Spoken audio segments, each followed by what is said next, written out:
Começa agora mais um Freudcast. Aqui, nada é proibido. Vamos falar de angústia, sexualidade, maternidade, pânico, remédios, síndromes, fetiches e tantos outros assuntos que envolvem nosso inconsciente, só que, desta vez, quem vai sentar no divã são as neuroses e não o paciente. Alerto que nem sempre teremos respostas prontas, mas prometemos que, no mínimo, você vai ser desafiado para olhar a si mesmo e repensar sua vida. Começa agora, Freudcast. Olá, bem-vindo ao Freudcast. Hoje eu vou receber a professora Carmen Fabriani. Ela é psicóloga, psicanalista, professora universitária, também é arquiteta e adora falar, lógico, sobre psicanálise. E aqui nós vamos hoje colocar as neuroses no banco, eu ia falar no banco dos réus, gente, porque fora das câmeras nós estávamos falando sobre a chacina no Rio de Janeiro, e muito provavelmente nós vamos falar sobre isso aqui, mas nós vamos colocar as neuroses hoje no divã. Professora, muito bem-vinda ao nosso podcast. Bom dia, muito obrigada pelo convite, estou muito contente de estar aqui. Tá bom. Professora, a gente tem vivido uma pandemia do coronavírus no mundo todo. E essa pandemia, ela mudou a rotina de milhares de pessoas em todo o mundo. E o que a gente tem observado é que os especialistas têm dito que essa pandemia, além de provocar uma crise na economia, trazer muitos lutos, né, nas casas, nas famílias, entre os familiares, também tem feito com que muitas pessoas fiquem doentes com depressão, síndrome do pânico, etc. Essa é a percepção também dos psicanalistas? Como que vocês têm observado o reflexo da pandemia na saúde mental? Certo. Certamente, no meu consultório, eu tenho recebido muitas queixas dos pacientes falando de uma angústia muito grande. E a gente vai trabalhando e se chega sempre na pandemia. Então, como que a pandemia pode ser um gatilho para algumas questões? Todos nós temos questões, né? Temos medos, e o medo da morte é algo que sempre nos pega. Todo mundo sabe que vai morrer, mas ninguém quer lidar com a morte. Ninguém quer lidar com essa situação, quer pensar nisso. E a pandemia torna isso muito presente. E é o inimigo invisível, né? Ninguém pode parar de respirar. E é através da respiração que se contamina. Então e é o inimigo invisível, ninguém vê o vírus, né? Você sabe que ele existe por uma questão científica. Se você acredita nos cientistas, você acredita nessa situação e acha que existe. Então você passa por uma questão de acreditar. Quer dizer, uma identificação com aqueles cientistas, aqueles médicos que estão nos dizendo que é isso. Mas há um espaço aí para o desacreditar também. Então, acho que é nesse desacreditar que entram os negacionistas, né, que dizem que não, é tudo bobagem, é tudo mentira. Então, são pessoas tentando, uns que vão acreditar pelo seu raciocínio, pelo seu pensamento, que acha que realmente isso é verdade, e tem outros que têm um espaço para dizer, imagina, isso é perseguição, isso são forças políticas que estão querendo nos assustar, que não é nada verdade, e ficamos nesse jogo. Professora, esse negacionismo e de negar a doença e de ter até muitas vezes algumas atitudes que eu vou chamar onipotente, eu não sei se está certo, mas aí a senhora pode me corrigir, de não promover, não usar máscara, continuar promovendo a aglomeração. Isso é um reflexo de um retorno assim, quando você nega é porque você tem medo de enfrentar a realidade. Então você não quer se frustrar. Então é mais fácil eu acreditar que aquilo não tem problema do que eu sentir a angústia de saber que eu posso ser uma vítima, eu posso morrer daquilo. Isso é um retorno lá do homem aos primeiros momentos da sua vida, a tua infância, aquela coisa muito primária. Como que a psicanálise explica ou explicaria esse negacionismo? Porque existem tantos negacionistas hoje em relação a uma doença que já matou 400 mil pessoas e que a gente tem visto, você tem visto, assim, diariamente essas estatísticas. Por que é mais fácil negar? Eu não sei se é mais fácil negar, né? Eu acho que é mais imediato negar. Okay. Mas é justamente essa negação que dão as fobias, é essa negação que vão se manifestar de outra maneira. Então, se a pessoa tem uma fobia, que é um medo incontrolável contra algo que não é realmente ameaçador, ela está deslocando de um medo de algo real, que é a pandemia, para algo que não é realmente tão assustador assim. Então, não é tão fácil. São mecanismos de compensação. Quando você fala do nosso início da nossa consciência, quer dizer, você já conviveu com crianças, você já foi criança, o mundo da imaginação, o imaginário e o real se confundem. É difícil fazer a distinção. A partir que a sua consciência vai se desenvolvendo, até pelo contato com o conhecimento, com a observação do mundo real, ela vai sabendo, aprendendo a discriminar entre o que de fato está acontecendo e o que ela imagina. Mas regredir para algo que é só imaginação é fácil, a gente já esteve lá, né? Então, se a realidade está muito adversa, ela exige da gente que a gente mude o nosso jeito de ser, a nossa maneira de ir e vir, o nosso comunicar, o nosso trabalho, o nosso deslocamento, a expressão dos nossos afetos. Isso é muito penoso. Então, uma das maneiras de tentar superar essa adversidade é regredir, está no mundo da fantasia. Então, muito da negação está nesse mundo da fantasia. É voltar e dizer, não é bem assim, porque, veja, e aí as pessoas desenvolvem outros rituais. Se eu sair sem máscara, mas eu não chegar perto de ninguém, se eu chegar... E estamos no mundo da fantasia, né? Vamos fazer simpatia, jogar sal para trás, sal para frente, para ver se não pega. Estamos no mundo da fantasia. Então, existe esse aspecto da negação, né? E existe um outro aspecto da negação, que é aquele que com ódio nega, né? Então, ele nega com ódio. Ele constrói uma racionalização que a gente diz que é um pensamento aparentemente lógico, mas com bases falsas. Então, qual é a base falsa? É tudo mentira. Você vê que essas pessoas sempre falam assim, estão querendo nos manipular. Aí a gente diz, mas quem é esse que está querendo manipular? É alguma coisa vaga, não é algo que se sustenta. Então começam a falar de ideologias, essa é a ideologia X, a ideologia Y, é o interesse de grupos. Já me disseram até que existem 7 pessoas no mundo que lideram o mundo e eles estão querendo manipular. Mas quem são essas 7 pessoas? Então começa a se entrar de novo, a fantasia está sempre aliada aí, né? A imaginação está sempre aliada, mas tem uma carga de ódio, como se houvesse uma intenção certa de quê, né? De dominar, de controlar, de acabar com o modo de ser, com o modo de viver. Toma como pessoal, né? Como se o vírus fosse um ataque pessoal a cada um. Agora, Carmen, por que a gente tem visto também no Brasil, estou falando mais do Brasil porque é o que a gente vive, né?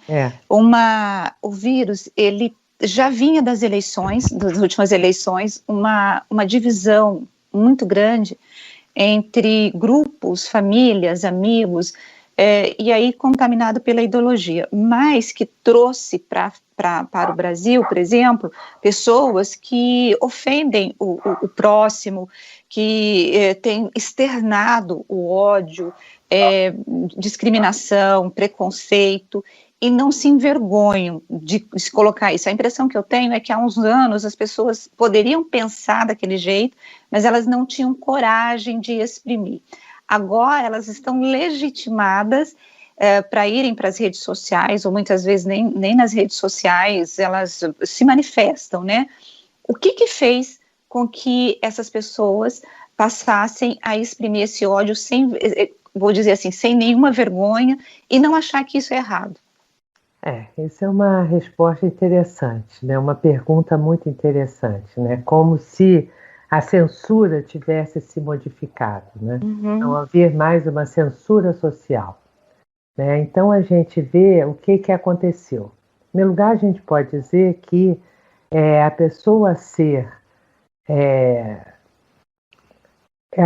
ser politicamente correta, quer dizer, se controlar, buscar respeitar a legislação e as leis, buscar estar inserido na sociedade a partir daí, é algo necessário, indispensável a qualquer civilização, mas é penoso, é uma exigência, porque o tempo todo as pessoas têm que estar reprimindo algumas frustrações, reprimindo algumas agressões, reprimindo essa situação em nome de se manter dentro da sociedade.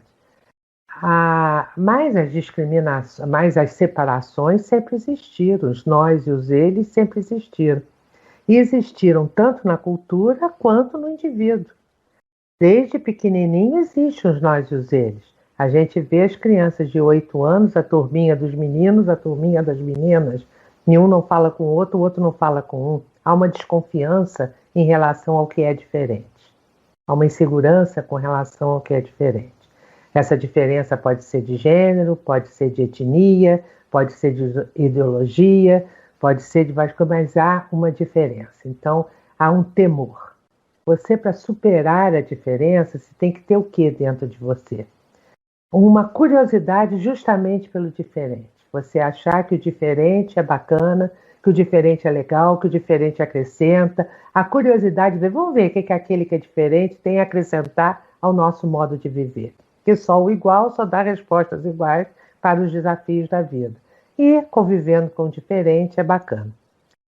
É difícil uma sociedade nesse nível, né?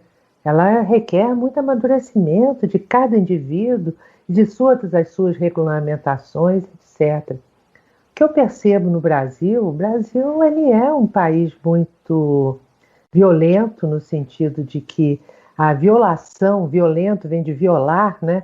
A violação da lei, do estabelecido, é algo muito corriqueiro e muito constante que se vê no Brasil. As pessoas param no lugar errado porque não tem ninguém olhando, as pessoas cospem no chão se não tiver ninguém olhando, jogam lixo em qualquer lugar se não tiver ninguém olhando. Quer dizer, então é o temor, não é algo intrínseco. Não jogar porque é para fazer parte daquela sociedade que abrigue os iguais e os diferentes, é preciso ter certos limites. O Brasil não é muito assim, né? Não é assim, não vou aqui falar da história do Brasil, que é uma coisa longa, mas não é muito assim, né? Parece que a partir de um certo momento se jogou no colo de todo mundo de que é assim mesmo. Quer dizer, talvez toda a investigação da Lava Jato, que escancarou a corrupção, não importa se foi perfeitamente justo ou legal tudo aquilo que os juízes fizeram, mas o que é escancarado é se houve o roubo, houve isso, houve um engodo, houve um engano. Então isso cria um vazio institucional. As pessoas, aquela consciência que está buscando seguir, mesmo que meio desconfortavelmente, as leis, assim, ora, para quê? Eu vou ser o único a respeitar se, olha aí, somos todos saqueados, as instituições caem. Então, num lugar onde há esse vazio do poder, até psicanaliticamente falando, isso é difícil para a construção daquele sujeito se manter em nome do quê? Né? Se a sociedade dele está numa bagunça danada e ele não sabe como sobreviver naquela situação. Eu acho que a gente está vivendo um pouco isso aqui. Agora, você, dentro dessa, assim, se mantém em nome de quê? Uma pergunta que eu sempre me faço é sobre a humanidade e desumanidade, né? Com 400 mil mortes, nós temos visto tudo isso que a gente acabou de falar, de pessoas negando. E algumas vezes eu entrevistei alguns gestores públicos e algumas falas que eu ouvi foi o seguinte: se fossem crianças morrendo, a sensibilidade da sociedade seria outra, porque por enquanto que está morrendo são idosos, são velhos. E essa frase me impactou, porque para mim criança e velho, adulto, é um ser humano.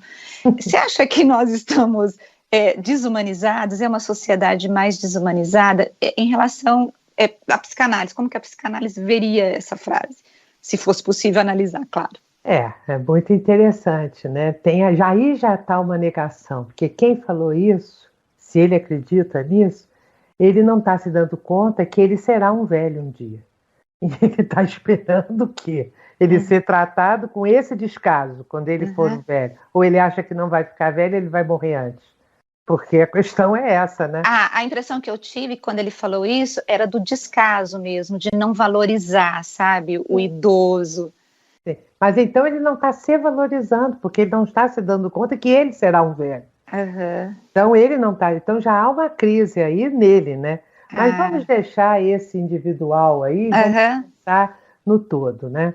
Todos nós, né, digamos, pensando psicanaliticamente, né? Ao se estabelecer lá, que o Freud traz muito bem na sua obra, o Totem e Tabu, quando ele pensa na origem da civilização, né? Então há uma nomeação ali já das figuras parentais, né? Então vai ter a figura parental pai, a figura parental mãe, que seriam tanto aquele macho como aquela fêmea que passam a ter um lugar numa sociedade, com deveres e com benefícios. Então aqueles que a mudança da horda selvagem para a civilização. Então o que faz a diferença é a institucionalização dessas figuras, né? Então, as figuras parentais, que em rebatimento podem ser os chefes da tribo, os prefeitos das cidades, os governadores, os políticos, mas eles estão ali, eles são escolhidos e aceitos. A sociedade abre mão de parte da sua liberdade em nome da proteção que eles lhes dão. Então, há ali já um acordo, né? Hobbes fala disso muito bem também. Já há ali um acordo. Quando a pessoa fala isso, são os velhos que estão morrendo e quem se importa, a gente ouve dirigentes falarem isso, eles estão rompendo esse acordo, violando esse acordo. Estão dizendo, olha, esse acordo não vale. Nós estamos dizendo que não precisamos viver como instituições e uns cuidarem dos outros. Não precisa. Cada um por si. Não, cada um por si é a horda. É acabar com a civilização. Então, isso, do ponto de vista psicanalítico, é muito grave, né? Porque nós, quando nos constituímos uma pessoa, nós sempre nos constituímos um ser individual em interlocução com o outro. Em interlocução com esse outro pode ser dentro de uma família os seus mais próximos, na escola os seus colegas, na sociedade como um todo, os seus concidadãos, cada um no seu lugar. Então, a gente se constitui como um eu em interlocução com o outro. Essa frase quer dizer, rompe-se a interlocução. Se discrimina, se separa. Existem outros que não são outros, que não valem, que não são nada. Então, isso é uma situação muito grave, muito ameaçadora do ponto de vista para a continuidade da civilização no Brasil. Agora, professora, eu estou me lembrando aqui, enquanto a senhora estava respondendo, de uma situação que eu vivi há uns 4, 5 anos. Eu estava de plantão, né, no domingo, trabalhando, e aí caiu uma matéria de um motorista de ônibus que ele pegou o ônibus na garagem às 5 da manhã, passou aqui pela John Boy, em frente à PUC, aqui a PUC 2, né? Ele disse que entraram na frente do ônibus alguns adolescentes, e aquele ônibus foi tomado por cerca de 30 a 40 adolescentes. E eles entraram, não pagaram, obviamente, a passagem, pularam a catraca e falaram para o motorista do ônibus, você vai seguir e você não vai parar em ponto nenhum. E esse homem, ele falou que foram feitas, assim, barbaridades nesse trajeto. Os adolescentes tinham crianças de 9 anos, 10, nem eram adolescentes ainda, começaram a transar dentro do ônibus. Ele falou assim que foi uma coisa horrorosa. Ele falou, em 25 anos eu nunca vi esse tipo de coisa. Ele estava chocado. Diante dessa tua resposta, a minha pergunta é, a sociedade, nós estamos vivendo uma barbárie, os pais não estão conseguindo dar limites para os seus filhos, e que sociedade é essa que nós teremos daqui a pouco, né? Que sociedade que nós teremos diante desses tipos de fragmentos que eu estou trazendo aqui? Obviamente, eu estou pegando, assim, os casos mais difíceis, mas é um fragmento da sociedade que nós temos. Por exemplo, este final de semana, a polícia, ela desarticulou 4 festas clandestinas. Em uma delas, tinham 300 pessoas e os policiais foram recebidos com pedras e garrafas, né? As pessoas estavam, e eram também jovens. Que sociedade é essa? Estamos vivendo a barbárie ou ainda não? Olha, pergunta difícil, né? Porque se a gente se atém à leitura aí dos textos psicanalíticos para ver isso, a gente pode dizer que sim, temos na sociedade no Brasil a convivência com grupos em diferentes posições com relação à barbárie. Uns mais que ainda buscam para respeitar as instituições, buscam para viver de acordo com as instituições, com as instituições tanto pessoais, né, as suas regras familiares dentro de casa, quanto no seu bairro, as grandes instituições para o país, e corre em paralelo uma numerosa população grande em que está um pouco à margem dessas instituições. Talvez essas crianças dentro desse ônibus, que não respeitam a autoridade do motorista, sejam que ele é uma instituição ali, ele está em nome de alguma coisa, ele tem uma função. A instituição quer dizer isso, a pessoa dentro da instituição ela tem uma função, e em nome dessa função ela pode estabelecer ou cobrar algumas regras de comportamento. Ele é ali uma instituição, ele está em nome, nada é respeitado. Quer dizer, eles também são agressivos com ele porque eles desconhecem a realidade dele. Ele é coisificado, ele não é nada. Ele é apenas alguém que aperta um acelerador e caminha. Então ele não é nada.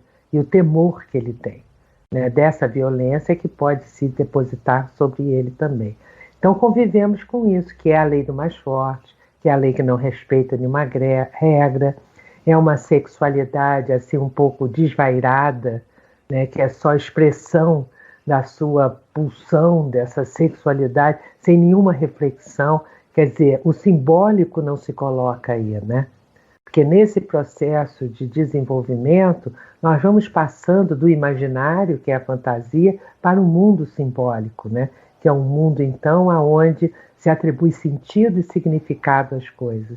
Quer dizer, dentro desse ônibus havia pouco de simbólico, né? Que é a expressão daquela sexualidade coisificada, que não é simbólica, né? Quem são aquelas pessoas? E a coisificação do motorista. Então isso é o que chamamos de barbárie, é quando não se passa para o simbólico. Justamente a passagem para o simbólico é que legitima e possibilita a civilização. Então a gente vê no Brasil hoje, eu vou também me restringir ao Brasil, porque não adianta a gente querer entender o mundo todo, as generalizações sempre levam a nada, né? A gente vê convivendo dentro desse país continental pessoas com grupos com talvez inserção no simbólico, na fantasia, distintos, diferentes. Então a gente convive, sim, com aspectos da barbárie, certamente. Agora, professora, quando a gente, agora voltando um pouquinho para a questão da angústia mesmo, nós estamos vivendo. Eu abri, né, esse podcast falando sobre o aumento do adoecimento das pessoas na saúde mental. Só que, ao mesmo tempo, a gente vê que no Brasil não há uma estrutura para poder socorrer essas pessoas, no sentido de ter um psicanalista, um psicólogo, um psiquiatra, à disposição, ou pelo menos que elas tenham acesso para, na hora de uma depressão, buscar ajuda. A saúde mental no Brasil ainda ela é desvalorizada, não é reconhecida, ou a senhora acha que nós tivemos um grande avanço? Porque eu me lembro dos hospitais psiquiátricos, principalmente ali em Minas, né, a gente tem o triângulo ali dos hospitais e das histórias, né, dos hospitais mineiros, onde as pessoas eram levadas para aqueles lugares, internadas, e nem tinham nenhum problema de saúde mental. Às vezes você tinha uma mulher que ficou grávida, moça solteira, botava a menina lá para poder esconder, para não trazer vergonha para a família. E que houve um avanço na discussão da desinternalização dessas pessoas, mas eu também já ouço também uma outra discussão que atualmente está acontecendo, de que é preciso repensar, inclusive, essa desinternalização, porque às vezes a família não dá conta desse paciente ou esquizofrênico ou com problemas mentais. É muita coisa que eu perguntei para a senhora. Decide aí onde você quer começar a responder. Porque você falou tanto da sociedade usando a internação como repressão política, né, e social, quanto o problema da saúde mental mesmo.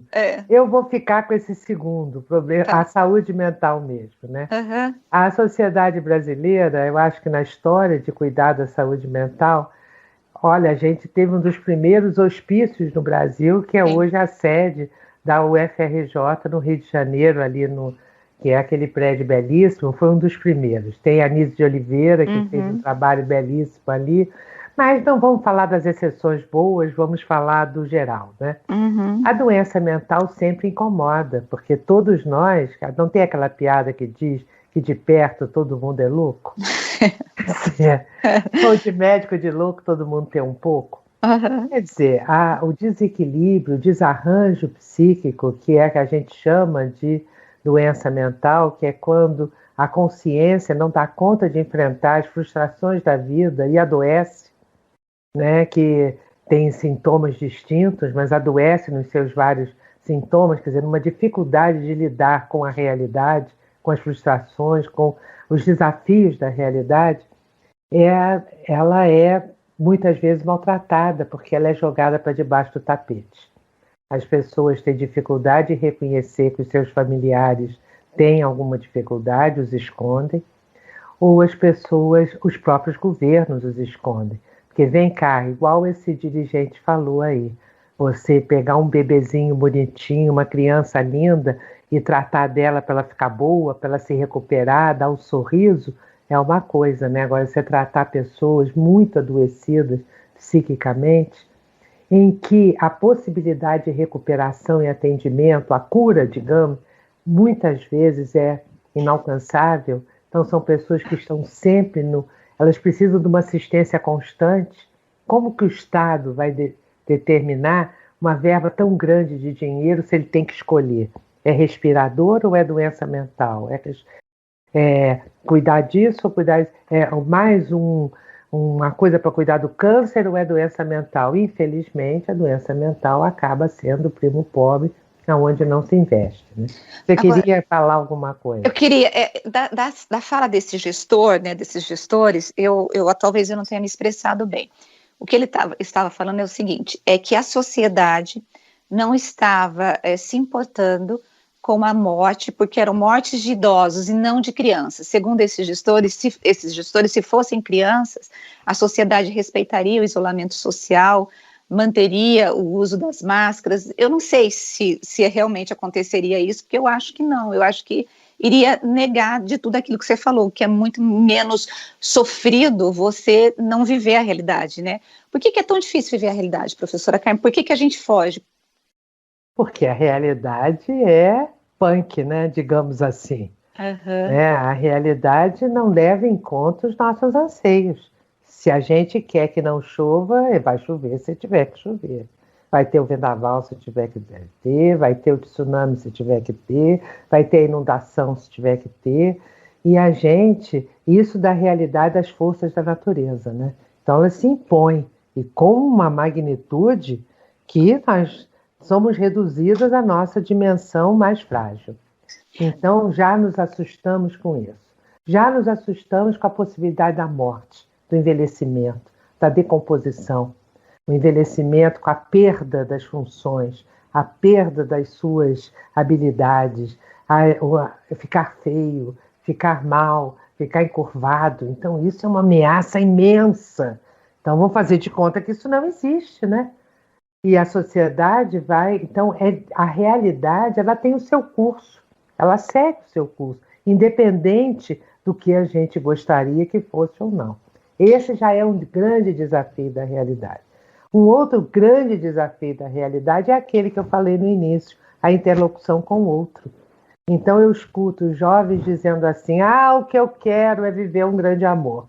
Lógico, que bom que é aquela intimidade, aquele prazer de estar junto, de se sentir parte da vida do outro e o outro parte da sua vida. Essa intimidade, certamente. Mas todo mundo esquece que aquele outro pode deixar de gostar do um. E pode partir embora sem dar nenhuma atenção a isso. Então, há também ali o medo de que isso possa acontecer. O temor de que deixe de ser o escolhido, o bom está ali. E o outro pode também desaparecer, porque pode morrer, pode adoecer. Então, se controla muito pouco a realidade. Então, você vê tanto na natureza, quanto na interlocução com o outro, quanto as suas próprias necessidades ocupar um lugar nesta realidade. Então, ela é, por definição, assustadora. E a humanidade está há séculos buscando intermediar uma interlocução com essa realidade. Ele chama a interrealidade de mitológica, como atribuem deuses, né, como os gregos faziam e as outras ideologias fazem, no sentido de tentar controlar essa história que é meio incontrolável, né? Então usamos o nosso mundo simbólico para tentar emprestar qualidades à situação que não é bem assim, né? E vamos vivendo nisso, controlar a nossa decadência, né? Todas as próteses que a ciência inventa para a gente, né? Os óculos, o aparelho, a bengala, a locomoção, vencemos o tempo e o espaço, entre aspas, com a televisão, com a internet, com o telefone, com os deslocamentos, com o avião, com o foguete que vai para a Lua, mas a gente sabe que isso tudo que pode funcionar ou não. E podemos ficar a qualquer momento reduzidos apenas a nós mesmos. Você vê hoje para a gente fazer essa nossa entrevista. Eu tive que tentar vencer um desafio tecnológico, eu não consegui. A Band foi formidável, mudou para poder chegar até o meu limite, onde eu estava. Agradeço muito a vocês por isso. Mas olha as próteses colocando isso. E podiam ter chegado, podíamos ter nos confrontado com a impossibilidade, você de fazer o seu programa e eu de dar esse depoimento que eu estou achando aqui muito legal e muito bacana. Eu também estou amando essa entrevista, mas eu vou ter que acabar com ela. Eu vou ter que encerrar, porque isso aqui era um papo que daria muito tempo. Agora, professora, só para a gente poder encerrar, a gente falou assim só de coisas, né, bem, vamos assim dizer, não são tristes, mas reais, né, de como nós temos a senhora fez uma análise, né, da nossa sociedade. Para a gente poder terminar com uma coisa boa, se isso se tem, né? Como que a psicanálise, ela ajuda, ou pode ajudar uma sociedade ou uma pessoa para poder ela conseguir viver com essa realidade, com as suas próteses, gerando menos sofrimento, ou eu nem sei se é possível a gente ter menos sofrimento, ou se a gente até pode conviver com o sofrimento desde que a gente tenha um autoconhecimento e a gente perceba as nossas limitações. Olha, é uma pergunta fantástica que tem mais de 100 anos. Uhum. A psicanálise sempre falou disso. A psicanálise se organizou e se estruturou como ciência com um primeiro motivo, que era entender o funcionamento psíquico e desenvolver técnicas e processos que possam ajudar a amenizar o sofrimento humano. Amenizar. Não pode parar.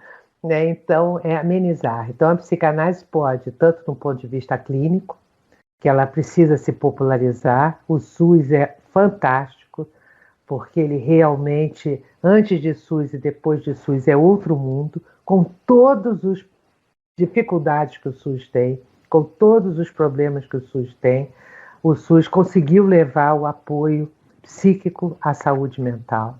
Isso é fundamental. E na intervenção nas comunidades também, que é algo que a psicanálise se propõe a fazer, né? Falar com grandes grupos, ajudar as pessoas a se organizarem enquanto pessoas. Uma identidade mais fortalecida, uma identidade que suporte conviver com a adversidade, que encontre simbolicamente soluções para dar conta da falta, para dar conta do que não tem, para superar aquilo que não tem, e não precise recorrer a medidas tão primitivas, né, primárias, que é a violência, violar as leis, o pacto social, se entregar à agressividade, que é também algo muito regredido, né? A gente começa odiando e evolui para o amor, né? Evolui no sentido, não estou falando biblicamente, não, no sentido da organização psíquica, né? O amor é você poder incluir o outro na sua vida, o diferente, incluir pelo fato dele ser diferente, ter curiosidade por isso. Então, eu creio que tudo que eu estou falando é psicanálise, né? Então, a psicanálise precisa ir para as escolas, precisa ir para os grandes ambientes, que tenham lugares aonde possa se ajudar. Porque depois que o dano é feito psiquicamente, quer dizer, um dano grave, quanto mais antigo, quer dizer, quanto mais primitivo, mais grave é, menos possibilidade de se curar existe. Tenho mais um minutinho, posso falar? Um minutinho. Uhum. Tá, então 1 minuto. Quer dizer, nós temos grandes estruturas psíquicas, né? 3 grandes estruturas psíquicas. A psicose, a neurose e a perversão. A neurose é o nosso campo. É aí que a cura pode se dar. A psicose é difícil, a gente melhora, mas a autonomia, o protagonismo é difícil de conseguir. Então nós temos que investir nisso, para que tenham mais neuróticos, né? Menos perversos e menos psicóticos, que isso vem do berço. Não é nada genético, é algo construído na falha da linguagem, que é essa interlocução consigo mesmo e com o outro. Professora, obrigada, eu amei esse bate-papo. Eu vou convidá-la mais vezes, pode ter certeza. E a senhora não vai sofrer tanto antes de entrar no programa. Não, eu vou aprender a lidar com isso aqui. Muito obrigada a todos da Band, aos produtores, a todos e a você que me receberam e que superamos aqui as dificuldades de interlocução, as dificuldades de comunicação. Tá muito obrigada. Muito obrigada, professora. E eu quero agradecer você que chegou até o final desse podcast, né, deste papo. Tenho certeza que você adorou, ficou também incomodado com aquilo que nós falamos, porque nossa intenção com esse podcast é justamente gerar uma certa incomodação para você olhar para você e falar o que eu preciso mudar, o que eu preciso fazer. Bom, a gente se encontra na próxima semana com mais um Freudcast. Até.